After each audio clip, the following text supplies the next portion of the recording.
Welcome to Travel Talk Today with your host and founder, fast start to slow travel expert, SharonAnn Hamilton.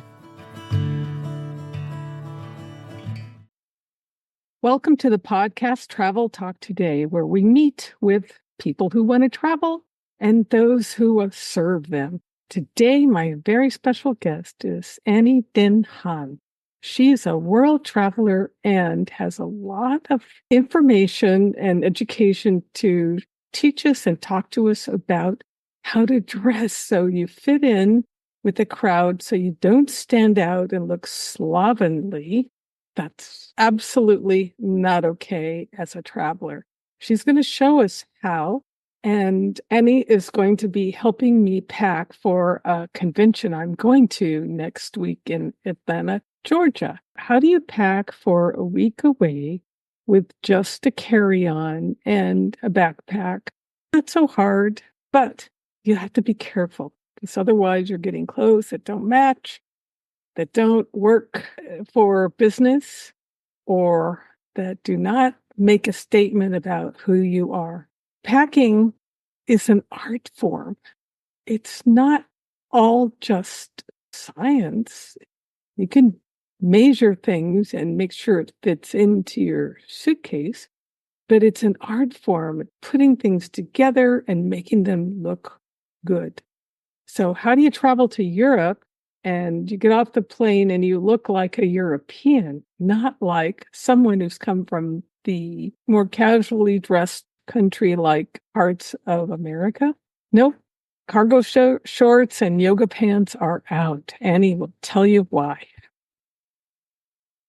Annie of the Ageless Stylist Consulting Skills, who shares with us about how to dress when you travel so you fit in with the culture you're going to, so that you don't stand out in the crowd as something to be mocked.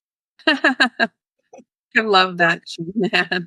You stand out as a beacon of light that other people want to connect with. Oh, nice. Okay. So your clothing invites people to have conversation. Yeah, it can go either way, really and truly. Can I give you a perfect travel example? Yes. Okay.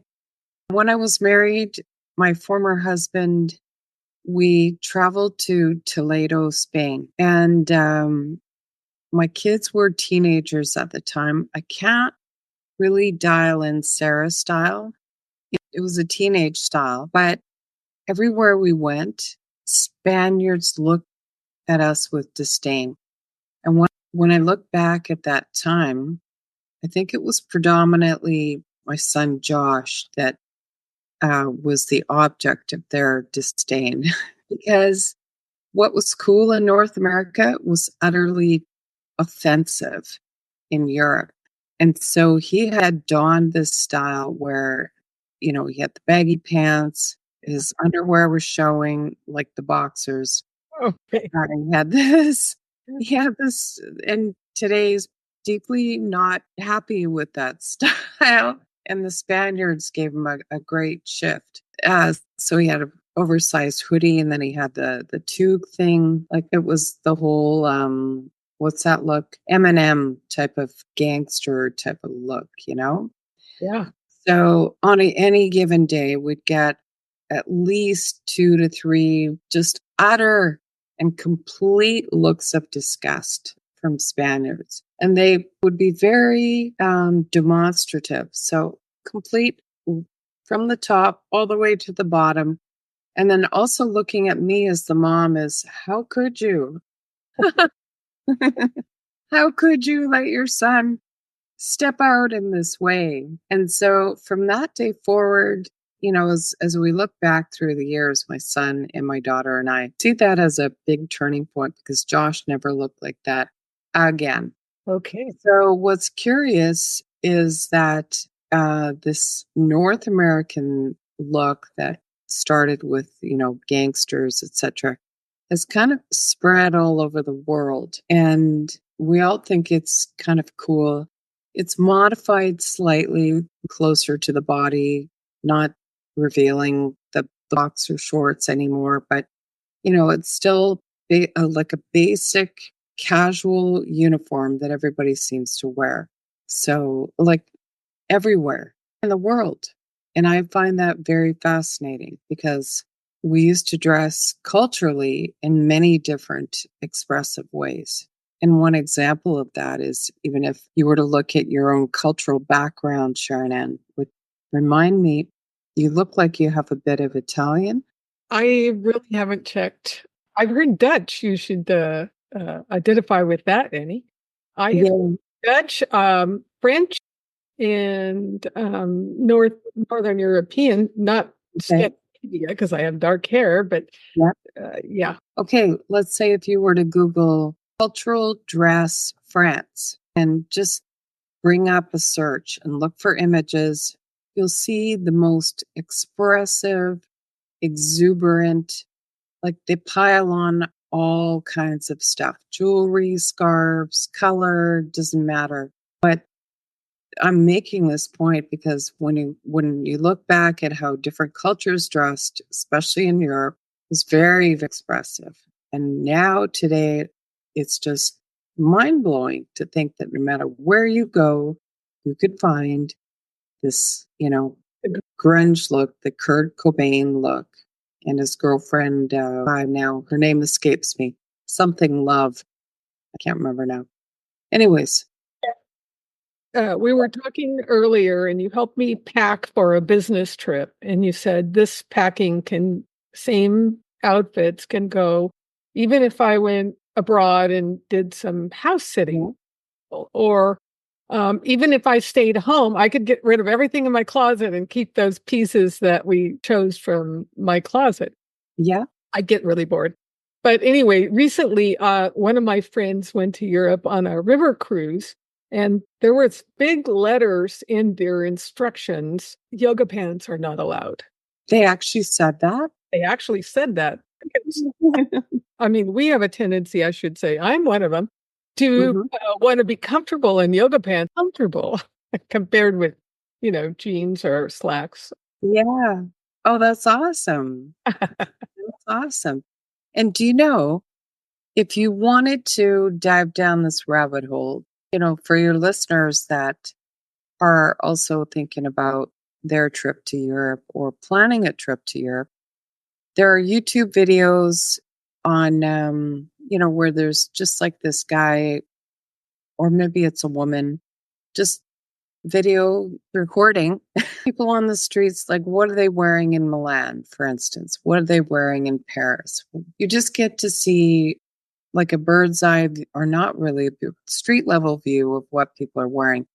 And I have to say, it is quite different than what we're wearing in North America. You're from the US, I'm from Canada, but it is quite a bit of a step up. If I don't want to stand out like foreigner when I go to France or Italy or Spain or Prague or Czechoslovakia or whatever, Slovenia or Greece, like 20 years ago, I want to say every woman was wearing black head to toe. Yep. Well, that's not true anymore. Nope. Thank God. Like, no, I don't like that at all. So what do you wear nowadays? This is 2024. What do you wear to not stand out like a foreigner? Okay, good question. Now we're into fall. So do you want me to take it in a fall way and a Yeah, summer way? How would you like me to? fall to winter. Okay, fall to winter. So I've been following trends, not because I follow trends, you know, like not like I'm a slave to trends, but fall to winter, if you were to go to Europe, what they would be doing is like a quiet luxury type of style. They're like all the runways are doing this quiet luxury. That is the biggest trend for 2024 moving into 2025. And what that means is quiet luxury is a way of dressing where you're wearing a quality of clothes that the eye can literally feel the quality. Okay. So these are fibers that are instantly recognizable, even from a distance, even on Zoom, as 100% cotton, cashmere, linen, silk, wool, leather, suede, natural fibers. Yeah. Yeah. And quality. It can't be, like a cheap, crappy, because trust me, I've seen what's in the stores lately. There's a cashmere store in Victoria, and what's in the window display, it's all cashmere in the price point of $400 to $800. What's in the window? It looks like it's sweatshirt material. I can't even from close, I can't even identify it as cashmere. Mm-hmm. So I make that distinction to, help your audience to be able to understand that there is a difference. You can buy cashmere, you can buy all these natural fibers. You have to be able to see that it's quality. If it looks like a rag, it's not worth getting. Yeah. So one of the things I see around in my community, which is Pacific Northwest, is I see women a bit overweight, let's just say. Who am I to talk? But anyway, and they're wearing linen top to bottom, so very large linen pants and very almost a pear-shaped top. I think, to me, it seems like it's an effort to look like you're talking about the quiet luxury, but Yeah. it's in my opinion. And I'm so glad you brought that up because I'm curious to know why you think it fails. I think people are doing it to hide their extra poundage. Yeah. Yeah. Which actually is a big mistake. But I'll get back to it in a moment. First, I want to address the fact that fit, second most important thing to look for in terms of what to pack, what to wear when you're traveling to Europe. So you want to dress in high quality fabrics so you can literally feel with your eyes that it's high quality. And sometimes even synthetic will fit bill. And then second of all, you want it to fit the body. You don't want to look like you're ballooning around in a tent. Like you're hiding. Yeah. Which we all have, right? We all walk out of the change rooms asking ourselves these ridiculous questions. My butt look too big. Just, do you see the tummy that I have now that I've eaten 3 brownies and a piece of carrot cake? I laugh because our bellies do kind of bulge once we, once we indulge, and we can't hide it. But why that's so counterproductive is that you're literally dressing from a place of insecurity. Wow. Okay, Yeah. say more about that.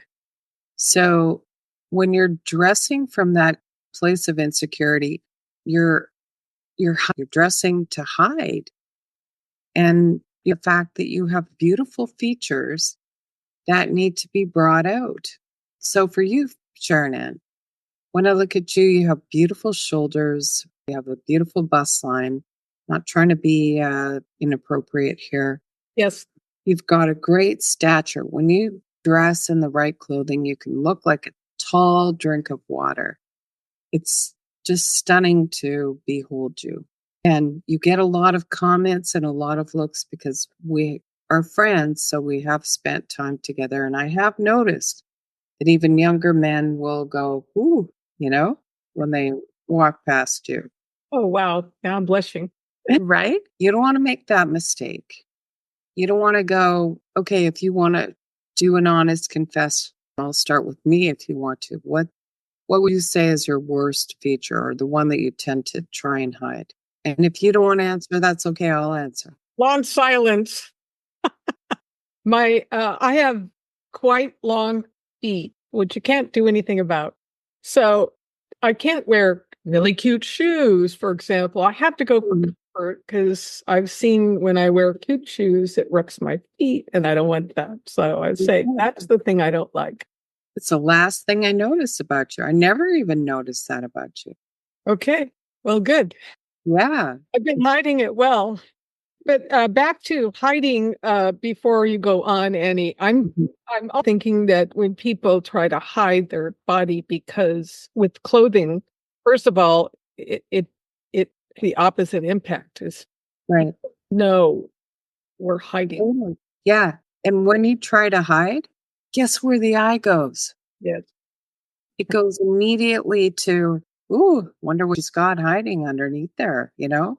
So something I heard today, which was really insightful, I think, is that we are all individually and uniquely made, and we are not made to be on a runway and looking like a skeleton walking. Exactly. And Exactly. and it's okay if we're different from everybody else because we are different from everybody else. Right. Right. Every one of us is beautiful. And I say that with 100% complete sentiment, or I can't find the right word for that right now, integrity. And so many women get this notion in their head, and it's from years and years of programming around, you get to a certain age and everything goes downhill. So women start to give up at different intervals, and some women give up in their 30s, some in their 40s, 50s, some a bit later. I have to say that there have been times where I've looked at myself and my whole body and thought, oh man, it's gone. I have to give up now. I have to just kind of, resign myself to the fact that, okay, I'm never going to enjoy some kind of youthful and full vibrancy anymore. But do you know what? Tell me. It doesn't matter what you go through. And I have gone through some very dark, deep trials. It doesn't matter what you go through. Health challenges, financial challenges, marriage challenges, doesn't matter. You can bounce back. And there's beauty inside all of us. It's from a gift from God. God created us, and our bodies are temples of the Most High God. And we're like gardens that just need watering and nurturing. And it just takes a little bit, and you can nurture that garden back and enjoy that vibrancy no matter what stage of life you're in, no matter what kind of tragedy you've gone through. Thank you for that. Thank you for sharing that. When we travel, do we leave those things behind or do we take them with us? Our God given beauty? Yes. I love that question. I would say it's the best thing you could take with you. Okay. And there's this beautiful verse in Proverbs. Sometimes I lose my memory, and I don't know why. Maybe it's because some of the dark things I've had to go through a while back. But there's that verse: she clothes herself, or she's clothed in dignity and strength, and she laughs because her future is bright. Yeah. So, Proverbs 31. yes, thank you. I was a bit of self-doubt around that. So why I love that so much is that is the best way you can clothe yourself, is in dignity and strength. Whether you have a faith or not, because I can fully comprehend that there's people in your audience that don't have a faith in God. And I highly encourage you to investigate, like look into that question. So if you do or if you don't, I don't have any judgment. But what I am saying is dress that dignified, respectful woman who holds herself in high esteem, and dress from that place, because you will be treated as a woman who is elegant, respectful, high value, who is deserving of, men opening up doors, or saying, well, bonjour, madame, have a seat over here, or do you know what I'm saying? Yes. People will treat you with a high level of respect. And when you combine that with the way that you present yourself outwardly with the clothes that you wear, it's like you can't go wrong. But there's a difference between trying to hold that high level of respect and then putting on the hoodie and the leggings and the trainers and a toque or a ball cap. And there's a disconnect, right? Yeah. You feel that. Yes. Yeah. And it's the same with, the same as opposite, as if you were to not have that character where, you know, you're a bit crass and slouchy and you're wearing nice clothes. It all has to go together. And when it goes together, it sings. Nice. This is a travel talk podcast, and we've been talking about clothing for women as we pack it up and go somewhere exotic or Europe or anywhere else, actually, even around the country. But Yeah. I want to know, where have you traveled? Where's your favorite place to travel? Mine? Yes. Okay. I would say Italy. Italy and Ireland, those are close to for me. And what did you love about those two? I loved the aesthetic of how people dressed and how they held themselves with that high level of respect. And they did the evening promenade, and you could go and sit at an outdoor cafe and just people watch till the sunset, you know? It was a beautiful thing to watch. All these families, mothers and fathers and their little kids and everybody gathering in the square. I mean, they weren't home watching TV for words. Yeah, I really appreciate that in Italy, and there in some European countries and cities have the same thing. But yeah, I really truly miss that because we don't have that in North America. Places where we gather in a square and you know. So I think that's also true. They have that lifestyle in Mexico, which is a slower lifestyle. In the Caribbean, they have many slower, ways you can go walk by the water. And I know in Greece, it's a big thing. The families, couples go in the evening and sit down by the water and look at the water, look at the beach, look at the people. Leisurely kind of event. What, in your opinion, and I'm going to switch gears a little bit. Sure.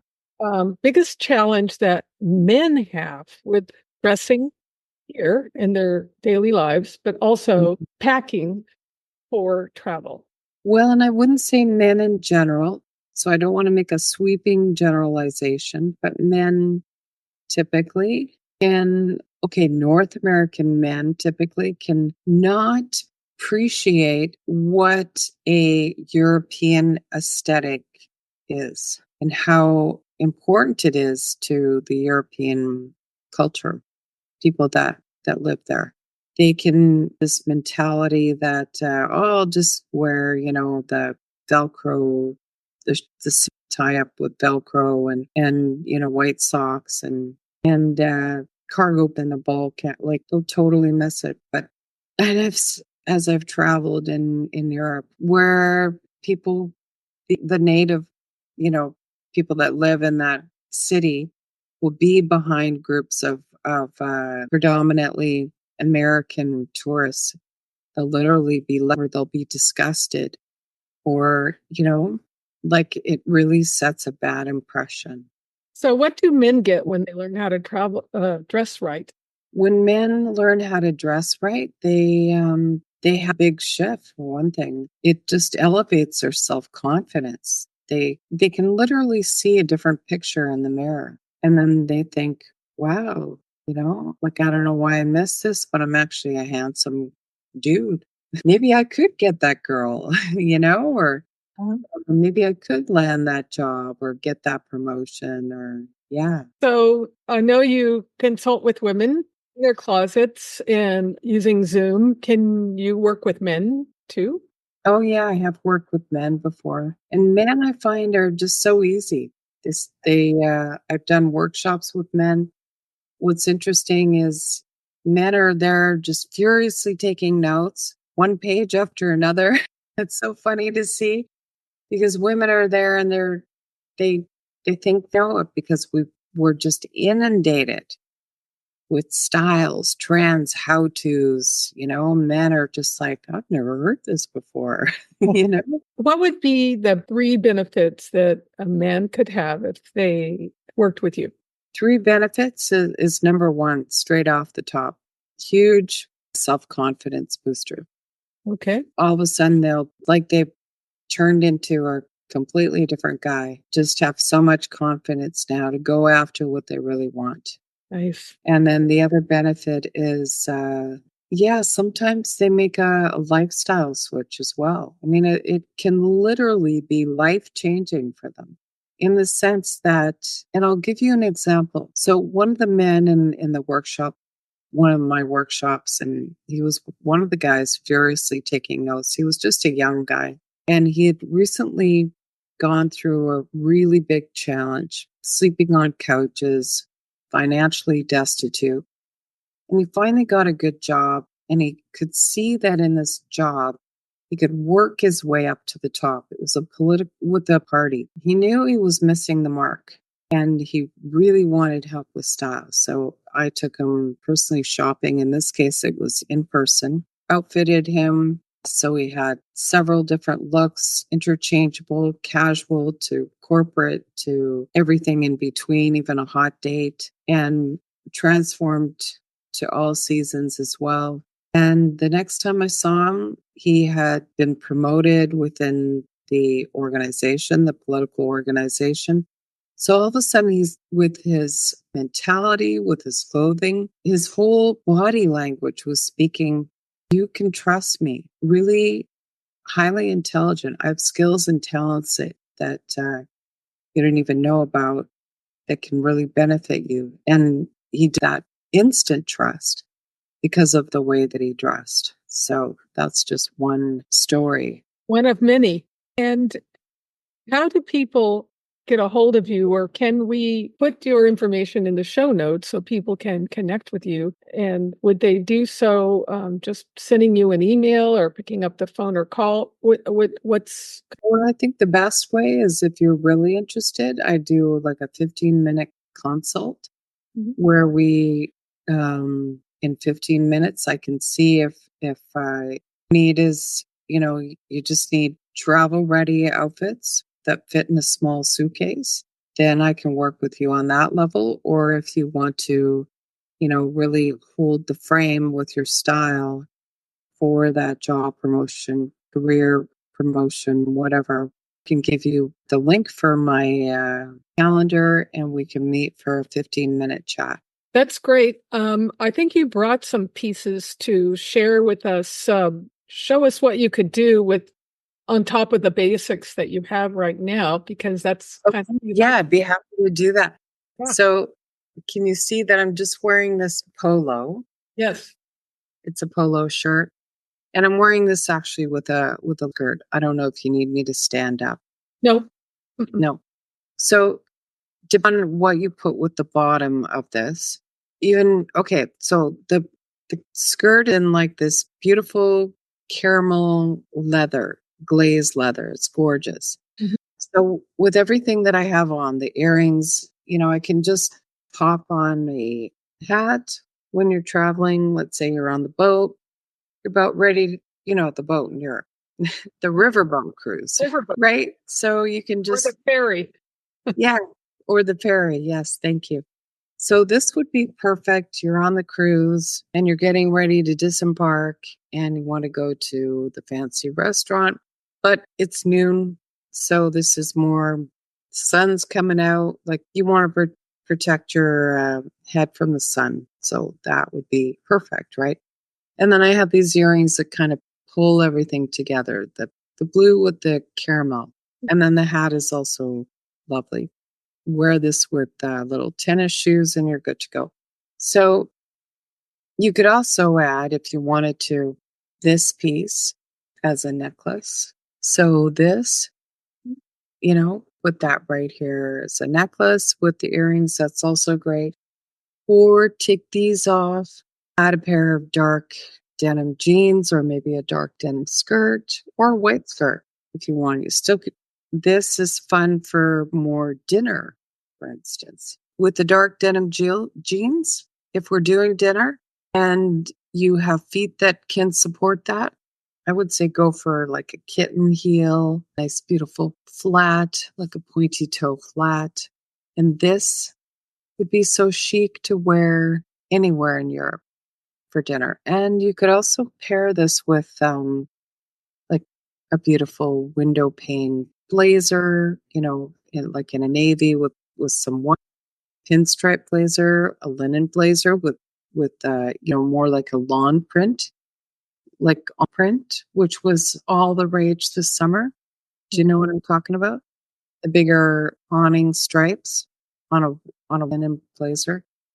Or you could do this with just a white blazer, dark denim, pointy toe flats, nice handbag, maybe in a glazed leather, elegant. Nice. And why I'm addressing all these points is one of the best ways to look really luxurious in that quiet luxury type of manner. Doesn't have to be designer labels, but pay attention to things like balancing dull with shiny. That's the simplest way to describe it. So the sweater is more flat, right? The glazed leather is shiny, or dark denim is flat. Bring out and balance different textures, a grainy, coarse texture with a smooth or with a shiny. Do you know what I mean? Those are all the things that add interest to your outfit. So does glazed leather, is that a different term for patent leather? Okay, it's like a patent, but in a skirt, you can't. Yeah. Okay. Yeah. They have patent leather purses and shoes. Yeah. One of my favorite pair of shoes, I had a hard time letting them go, was a red patent with a. Oh, fabulous. They were, if I still had, anyway, I just couldn't make my feet comfortable. So there are others out there, but okay, I get what you're saying. Yeah. So the shiny with the smooth, that's good information. Thank you, Annie. I hope you come back and tell us all about what a winter wardrobe would be, especially if you're traveling. I'm thinking, I've seen recently the resurgence of real fur, and I'm not really gung-ho on that. Okay, so I would love to come back and demonstrate that for the winter wardrobe. I have a piece of faux fur that I got for $1 at a vintage sale, and it just looked like real fur, and I'd love to demonstrate how, especially in that quiet luxury type of way. Okay, we'll come back and we'll do the winter wardrobe and travel. Right. So thank you so much, and thank you, SharonAnn. Happy travels yourself. Thanks. This has been such a pleasure. Always a pleasure to connect with you. And I love what you're up to. And you've been so inspiring to me. Just how you've traveled all the way to Europe and stayed in the most beautiful places. I did. For free. Yeah. Unbelievable. Thank you. Thank you for tuning in. Don't forget to subscribe. To learn more about Fast Start to Slow Travel, or send an email to SharonAnn for more info and updates on the upcoming workshop.